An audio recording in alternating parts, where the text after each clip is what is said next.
In this video, we're going to look at the top 5 most common questions that are asked in bus driver interviews, and I'm going to help you plan fantastic answers that will land you a job working as a bus driver. So let's start with a question that is virtually guaranteed to come up, and that is, what times can you work for us? And there is 3 things that you really want to show off. You want to show that you can work at short notice because those bus routes are continuously running, and sometimes people drop out and you need to be able to step up and fill that gap. You want to show as much flexibility as you can, and you want to show that you are committed to the job. And to show that commitment, you have to show that you're going to be available for the company. So if you start answering this question with all the times you can't work, that is really eroding that commitment argument. So some things that bus companies really love to hear is that if you can work late shifts, if you can work very, very early mornings, so that's the first few buses on the round, you want to be able to do that. Saturday or Sunday are also slightly more difficult to staff, so say that you can work those days in your interview and that will really help.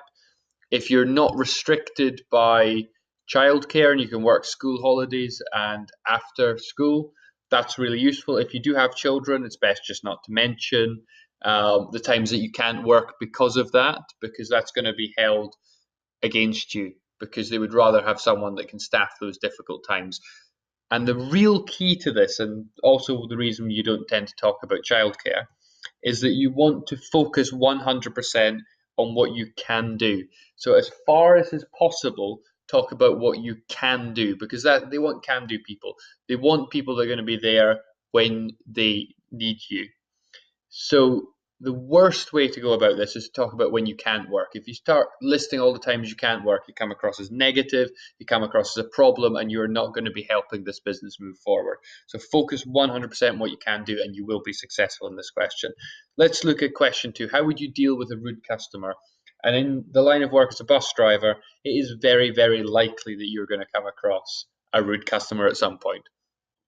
So the first thing you're going to talk about in your answer is the importance of a good customer experience. That when you're on a bus, everyone else in the bus is watching this interaction between you and the rude customer, and they are watching how you deal with that, and you are a representative of the brand. So you're going to use de-escalation. You're not going to raise your voice. You're not going to argue back. You're going to be calm, considered, and you're also going to be absolutely solution focused. You want to identify the issue that the customer's got. You want to see what's making them angry, what's making them rude, and you're going to see what you can do to solve that. You're also going to be always following the company's policies. So, people can't get on the bus without a ticket, for example. You're not going to let people ride for free. But you are going to be sensitive to their issues, and you're going to try and resolve any issue that they have with those de-escalation techniques running in the background to keep everyone happy and keep the situation under control. So if you get those 3 ideas in your answer, you're going to be really successful with this question. The third question is a really standard question, and the answer is fairly obvious if you follow these 3 steps. So what would you do in the event of an accident? Well, the obvious first step is to talk about the public safety, that you're not going to make anything any worse, and your first concern is making sure that everyone in the situation is safe. For example, you may move the bus, if possible, out the way. You're going to turn on your hazard lights to inform other road users. You perhaps have other signals, so there should be in a bus a sign that you can put out if you're blocking the roads to warn users of the road that there is a bus that's been involved in an accident and the road is now no longer accessible. You're going to secure the bus. So once you've focused on the safety of other road users and your passengers, you're going to make sure that the company's assets are safe as far as is possible. And the third step is that you're going to inform your head office of exactly what's happened. You're going to inform the police, and you're going to inform any other emergency services that are needed in this situation. So talk about those 3 things, and you'll satisfy them that you have an idea of what to do in the event of an accident. Moving on to question 4, and this is a question that can completely lose you an interview if you do it wrong. So they might ask you a question about your driving history. So they could say, if we researched your driving history, what would we find? And don't be fooled by the word if. they are going to research your driving history. It would be very irresponsible to employ you without doing it. So be absolutely sure that they will check this. So you're going to have to be honest, because anything that you say, they're going to double check. And if you're lying, they will not take you on at all. So you may lie about something that's fairly minor and they would have employed you with it anyway. But the fact that you lied in an interview means you're unemployable and you've lost it. The second thing is it's a good idea to have some evidence. So bring your driver's license, and if you can show that there's no points or no negatives on your driving license, that's a really great point, and that just passes the question straight away.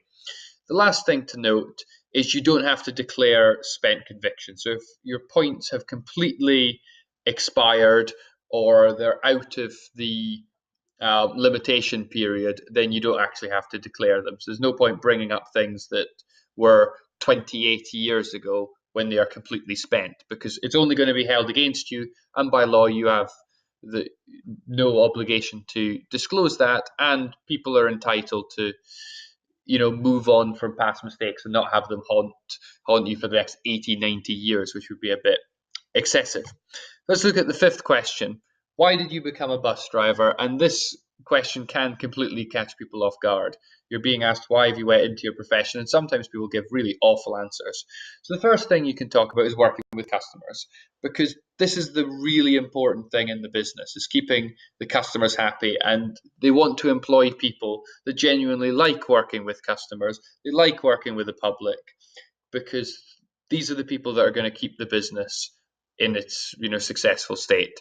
You can also talk about enjoying travel. If you just enjoy being on the road, you enjoy seeing the sights, that would be a great little point to get in there. Love of driving. So if you really like driving, that's going to make you better at your job. It's going to make you happier in your job. It's going to make you more pleasant with the customers. So just talk about the obvious things that bus drivers do every day and why you like doing that. And you're going to show a commitment to the job.